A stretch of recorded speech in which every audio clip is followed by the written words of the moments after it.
Maya Collins had never been one to flaunt her success. At 29, she was the director of strategic development at a mid-sized tech company in Austin, Texas, a position she'd earned through relentless work and quiet determination.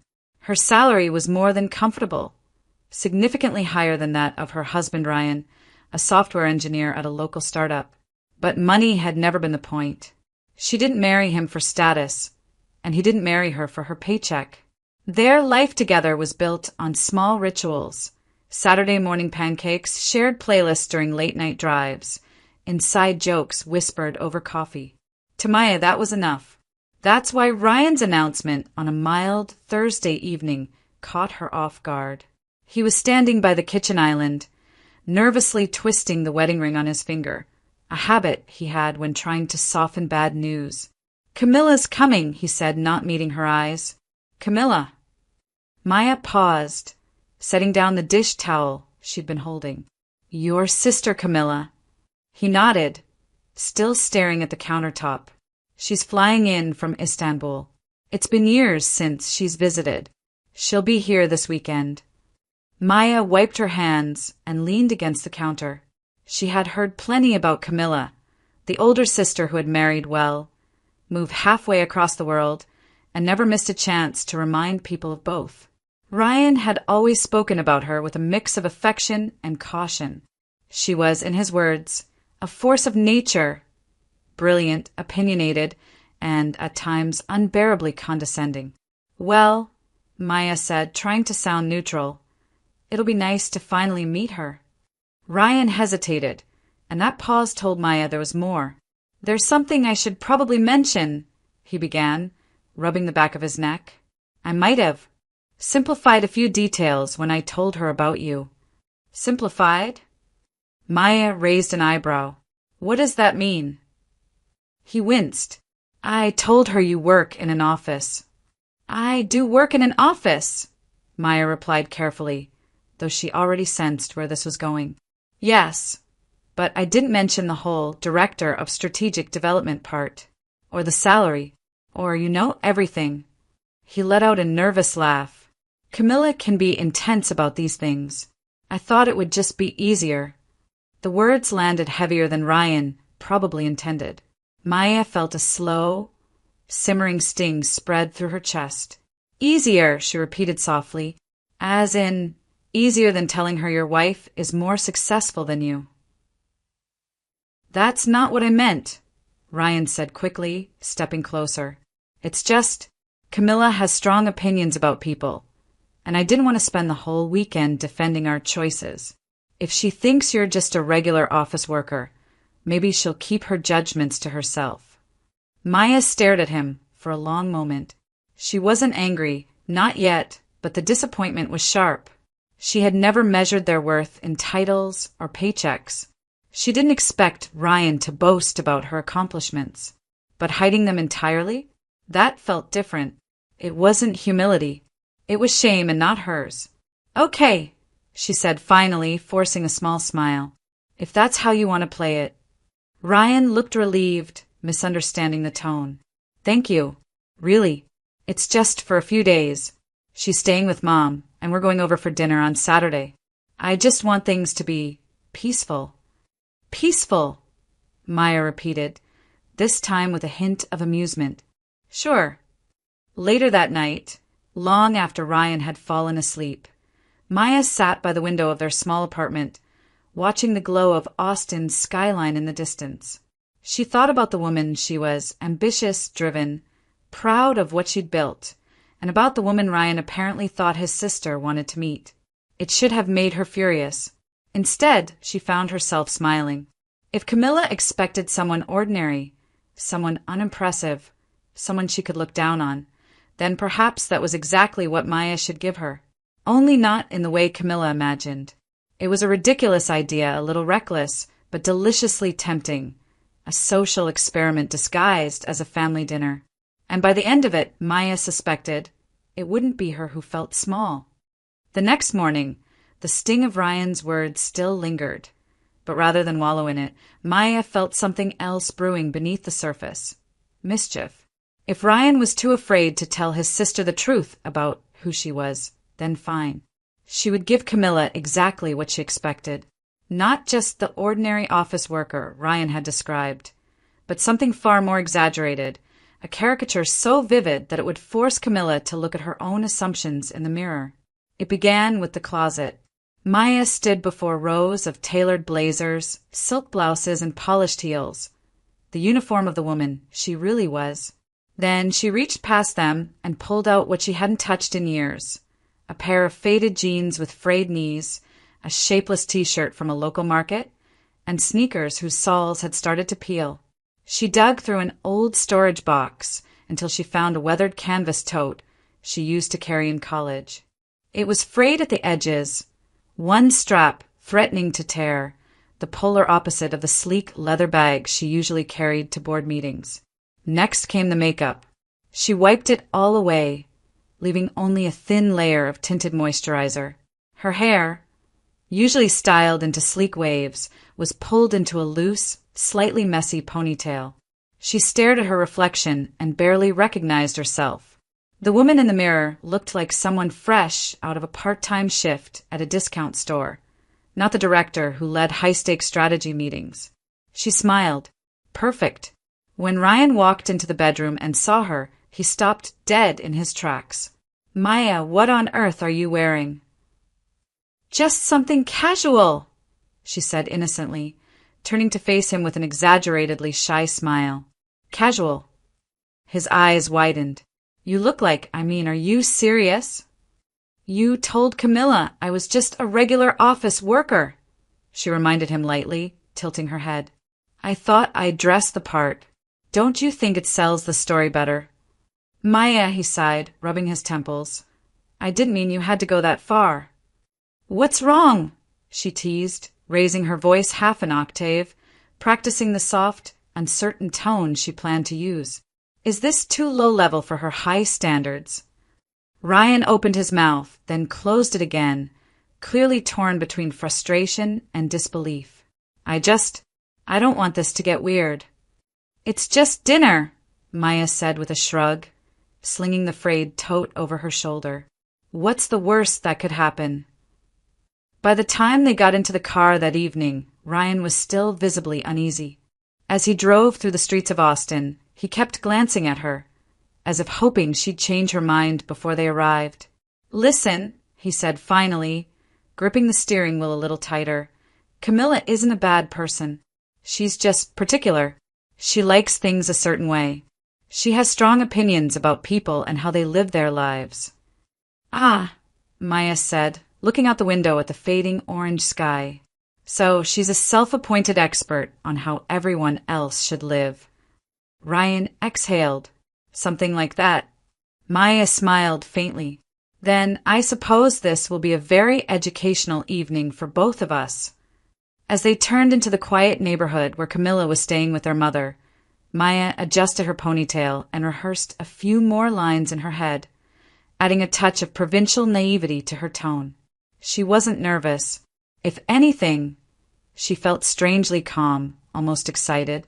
Camilla thought she was coming to dinner with someone beneath her. Maya intended to let her believe that, and in doing so, show her just how shallow her definition of worth really was. The sun was beginning to dip below the horizon when Ryan pulled the car into the driveway of a modern condominium complex on the quieter side of town. The building was sleek and expensive-looking, its marble facade and manicured entrance practically shouting exclusivity. As they climbed the stairs to the 4th floor, Maya felt Ryan's hand brush hers, a silent plea for her to behave. She only smiled back, the picture of innocence. The door opened before Ryan could knock twice. Standing in the doorway was a woman who looked as though she had stepped out of a lifestyle magazine. Camilla Demir was tall and striking, her posture straight and deliberate, her hair styled into flawless waves that framed a face used to being admired. The emerald green silk dress she wore was perfectly tailored, the kind that whispered money without needing to shout it. A diamond bracelet caught the light as she moved, and her manicured nails gleamed a deep crimson. "Maya, I presume," Camilla said, her lips curving into a smile that didn't quite reach her eyes. "That's me," Maya said brightly, pitching her voice just a touch too high. "It's so lovely to finally meet you, Camilla. Ryan's told me so much about you." Camilla extended her hand in a way that suggested it was a privilege to shake it. Maya took it with both hands, pumping it enthusiastically. "Wow, your skin is so soft. Do you use one of those fancy European creams?" Camilla blinked, momentarily thrown off, then recovered with a light laugh. "Well, yes, I do pay attention to my skincare." "Come in," she added, stepping aside. "Please, take off your shoes. I just had the place professionally cleaned." Maya stepped inside and had to admit the apartment was impressive. It wasn't enormous, but every inch was curated to scream wealth. Hand-woven Turkish rugs covered the floors, Murano glass vases stood on pedestals, and gilt-framed paintings lined the walls. Even the coffee table was an art piece, holding stacks of glossy auction catalogs and travel books. "It's like a museum in here," Maya exclaimed, eyes wide as she shuffled toward the living room. "I'm afraid to touch anything." Camilla beamed. "Oh, most of this is from our travels.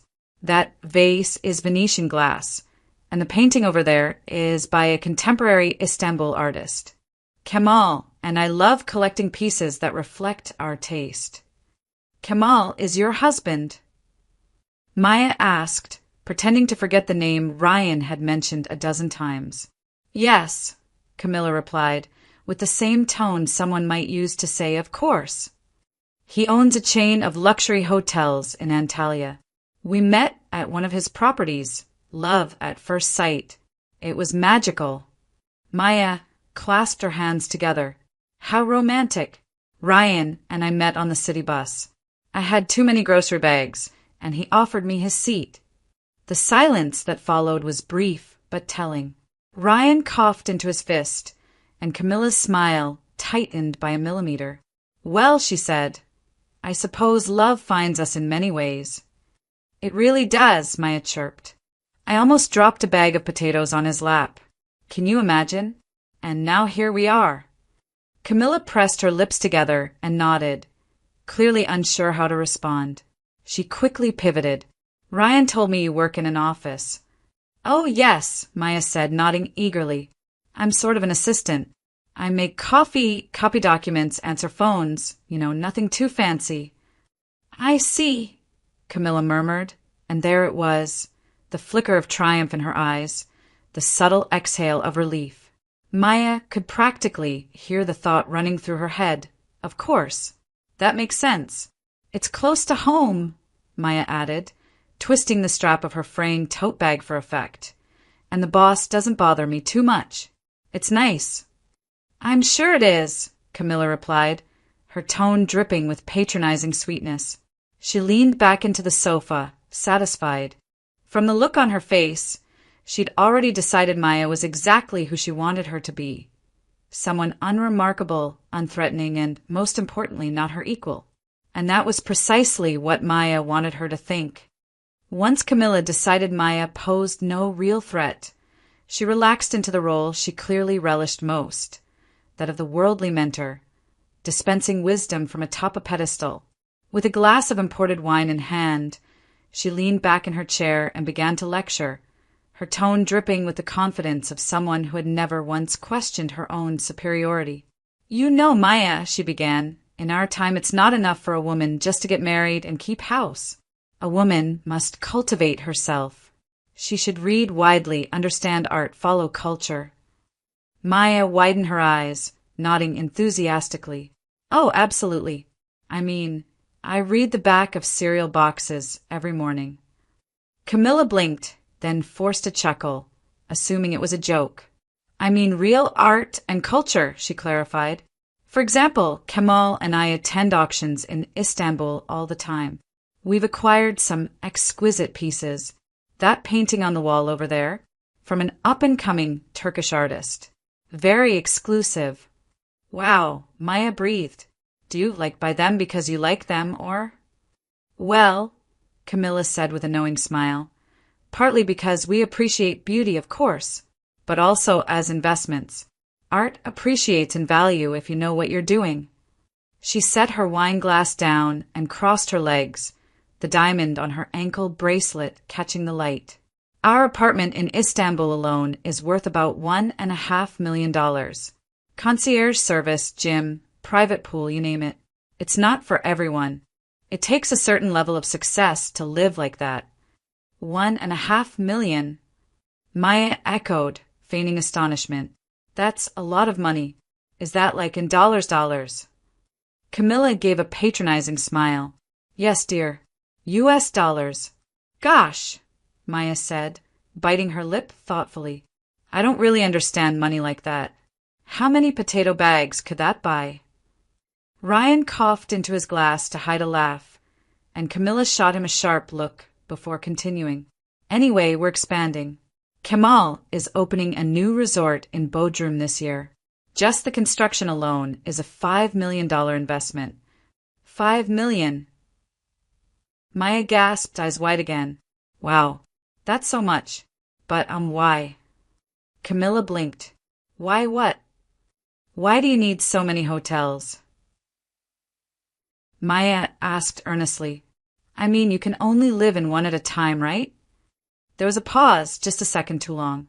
It's not about need, darling, Camilla said, her voice sharpening slightly as she scrambled to recover. It's about growth. Investments. Capital must work for you. Oh, Maya said, nodding slowly as if processing a complex truth. I guess I never thought about money like that. I usually just try to save a little for my paycheck for emergencies. And how much do you save? Camilla asked sweetly, a predatory glint in her eyes. Last month I managed about $300, Maya said, lowering her gaze as though embarrassed. 300. Camilla repeated the number as if it were an amusing anecdote. My handbag costs more than that. She stood, walking over to a shelf and returning with a structured leather purse.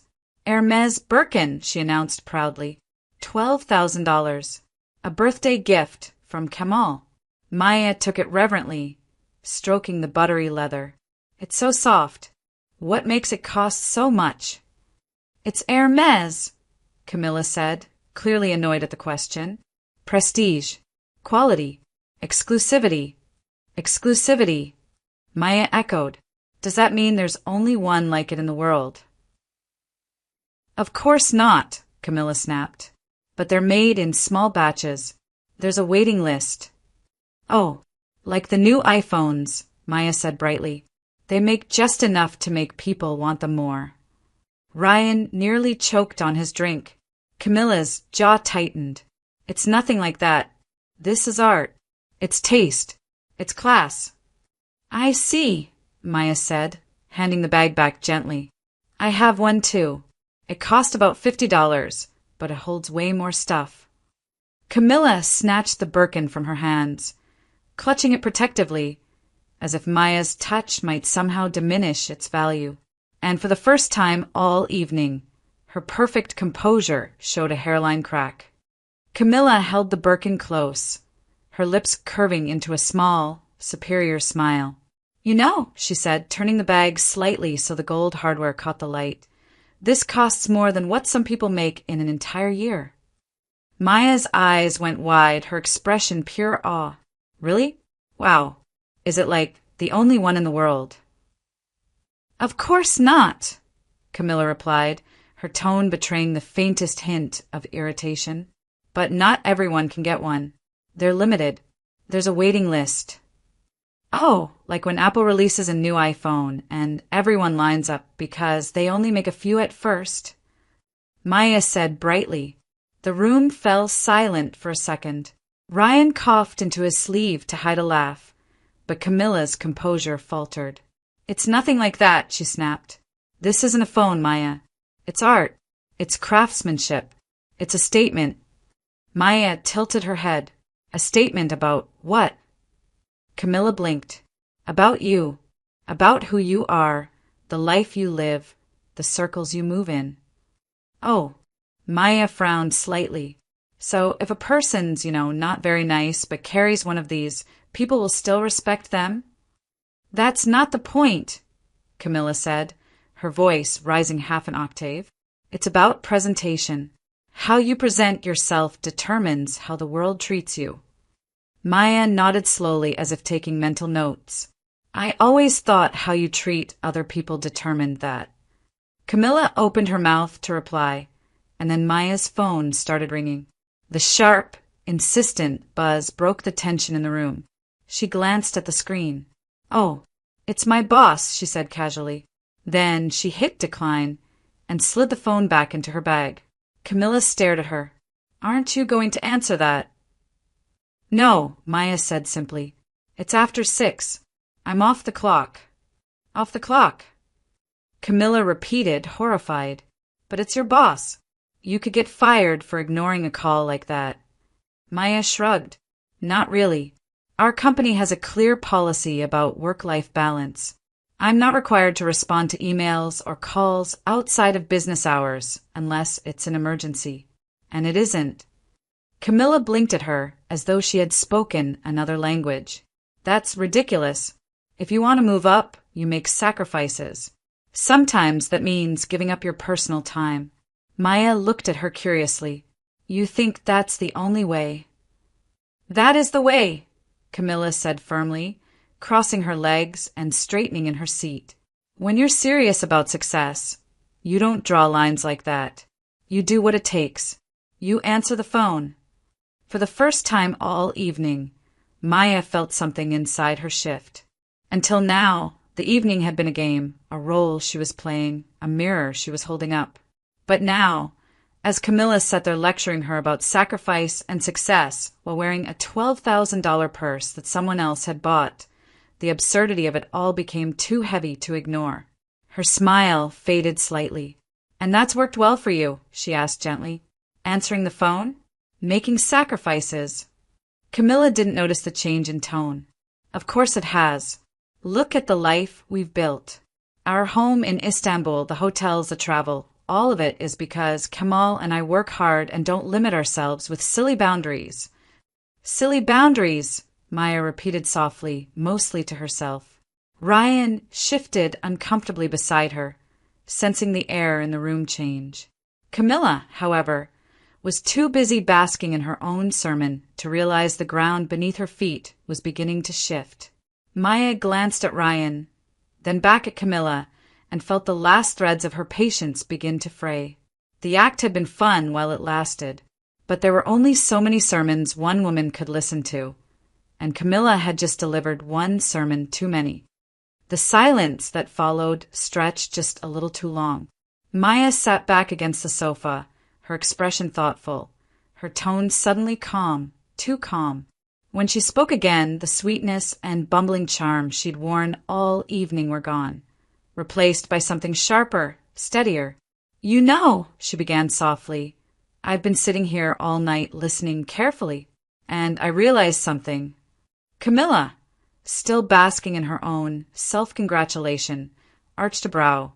Oh, and what's that? That for the past 2 hours, Maya said, her voice cool and measured. You haven't told me a single thing about your life that actually matters. Camilla blinked. Excuse me. I mean, I know the price of your apartment in Istanbul. $1.5 million, right? I know how much the Birkin costs, how much you're investing in a new hotel. I know all the numbers. Maya's gaze met hers, steady and unflinching. But I don't know anything about you. Camilla let out a tight laugh.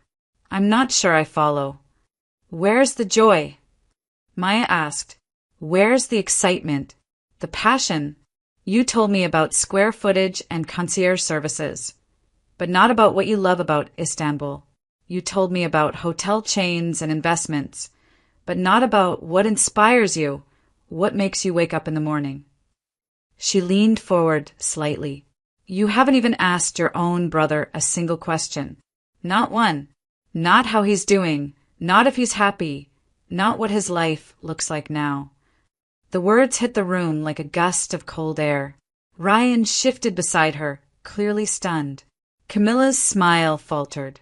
Of course, I care about my brother, she said stiffly. I just assumed. You assumed a lot tonight, Maya interrupted, her voice still even.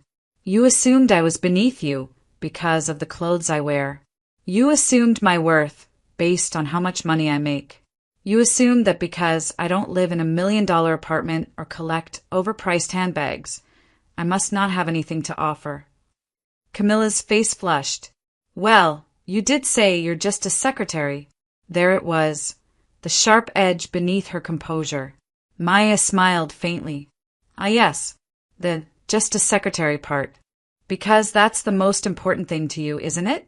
Status, titles, appearances. Camilla crossed her arms. You can't blame me for noticing reality. Not everyone is cut out for a certain lifestyle. Her tone turned mocking. Some people are perfectly content making $25,000 a year and calling it a day.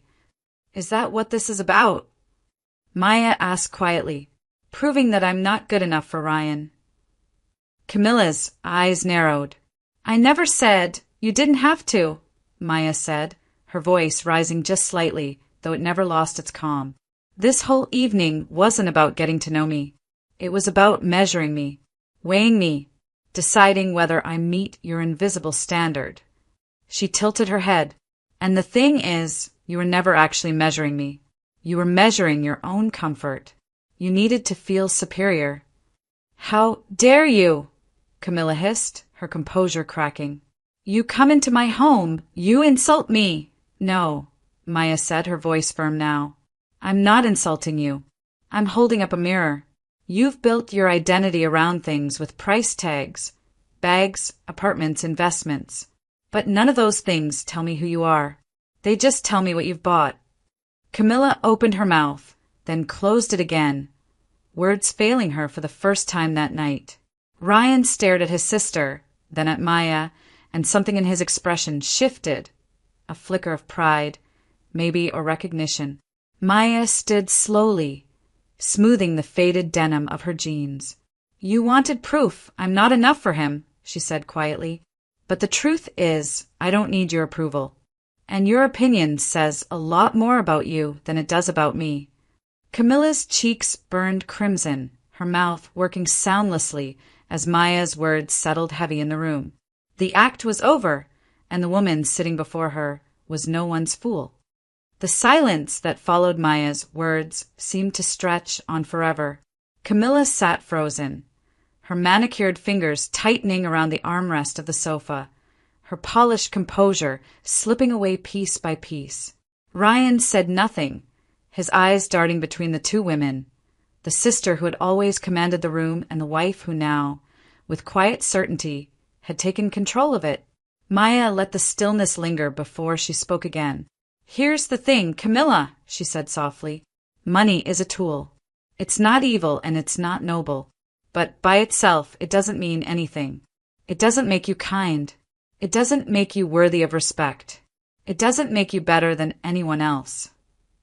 Camilla scoffed, though the sound lacked conviction. Spoken like someone who doesn't have any. Maya smiled faintly.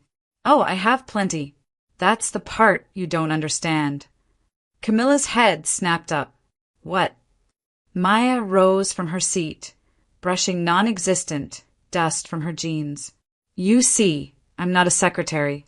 I'm the director of strategic development at a tech company here in Austin. I oversee multi-million-dollar accounts. I make $180,000 a year. She paused, letting each word settle in the air. And that $50 tote you mocked earlier? I didn't buy it because I had to. I bought it because I wanted to. Because I choose to spend money on things that actually matter to me. Camilla stared at her as if she were seeing her for the first time. The color drained slightly from her face, and for once, words failed her. Maya continued, her tone calm and unwavering. I could buy a dozen Birkin bags if I wanted to, but they wouldn't make me smarter or kinder or a better wife. They wouldn't make Ryan love me more. And they certainly wouldn't make me respect myself any more than I already do. Ryan exhaled sharply, leaning back against the sofa. You make 180, he started, then stopped himself, shaking his head in disbelief. I didn't even know it was that much. You never asked. Maya said gently, glancing at him. And honestly, I didn't think it mattered. Because it doesn't, at least not to me. Camilla swallowed, her voice suddenly small. Then why pretend to be something else? Because I wanted you to see how you treat people when you think they're beneath you, Maya replied. And I wanted you to ask yourself why. Why someone's worth should change in your eyes because of a number in a bank account or a label on a handbag. Camilla shifted uncomfortably, the confidence she'd worn like armor slipping from her shoulders. Ryan, you didn't tell me. Ryan let out a breath, rubbing his temples. I didn't tell you because I knew exactly how you'd react. And I was right. Maya turned toward him, her voice softening but still edged with something firm. Ryan doesn't mind that I make more money than he does. That's not what this was about. He just didn't want me to deal with this. She gestured lightly toward Camilla. The judgment, the condescension, the assumption that I had to be less than you to make you comfortable. Camilla stared at the floor, her cheeks flushed. I didn't mean— Yes, you did, Maya interrupted, though her tone wasn't cruel, just steady. And that's okay, because now you know. And maybe next time, you'll think twice before deciding someone's value based on how much they earn or what they wear. She picked up her frayed tote and slung it over her shoulder. Now, if you'll excuse us, I think this dinner is over. And with that, Maya turned toward the door. Behind her, Camilla sat speechless, and Ryan, still processing everything, followed her into the hallway, the weight of the evening hanging heavy in the air. The ride home was wrapped in silence. Streetlights flashed rhythmically across the windshield as the car rolled through the quiet Austin streets. But neither Maya nor Ryan spoke. The weight of the evening hung heavy between them. Not angry, exactly, but dense and complicated, like a storm that had finally broken and left the air too still. Ryan kept his eyes on the road, his hands gripping the steering wheel a little too tightly. Twice he opened his mouth as if to speak, then closed it again. Finally, just as they turned onto their street, he exhaled and said quietly, I'm sorry. Maya turned her head, slightly, her voice calm. For what exactly? For all of it, Ryan admitted. For not being honest with Camilla. For downplaying who you are. For letting her think you were someone else. I thought I was protecting you. But now I see how much that must have hurt. It did, Maya said after a pause, her tone soft but steady. Not because I need you to brag about me. I don't care if your sister knows my salary or my title. But when you hide it, it feels like you're ashamed of it. Or worse, ashamed of me. Ryan's shoulders slumped. I wasn't ashamed. God, Maya, I've never been more proud of anyone in my life. He hesitated, struggling for the right words. Camilla has this way of making everything a competition. I didn't want to put you in her crosshairs. I didn't want you to feel her judgment. Maya stared out the window, watching the blurred glow of passing storefronts. There's a difference between not wanting a fight and pretending there's nothing worth fighting for, she said quietly. I don't need you to shield me from her. I need you to stand beside me. Ryan nodded slowly, absorbing her words. You're right. I should have. And I will, from now on. I promise you, I will never downplay who you are again. Not to make someone else comfortable. Not ever. The car slowed to a stop in front of their building. Ryan turned off the engine, but didn't move to get out. Instead, he reached for her hand. I'm sorry, he said again, his voice breaking just a little. You deserve better than how I handled this. Maya squeezed his hand gently, meeting his eyes for the first time since they'd left Camilla's. Then learn from it, she said simply. 2 days later, Camilla boarded a flight back to Istanbul. There was no goodbye, no text, not even a polite message to Ryan. She disappeared as abruptly as she had arrived, leaving behind an echo of uncomfortable silence and a lesson she hadn't intended to teach. Maya didn't bring it up, and Ryan didn't press the subject. Life returned to its rhythm. Work, coffee, late-night shows, but something had shifted between them. It wasn't anger or resentment. It was clarity.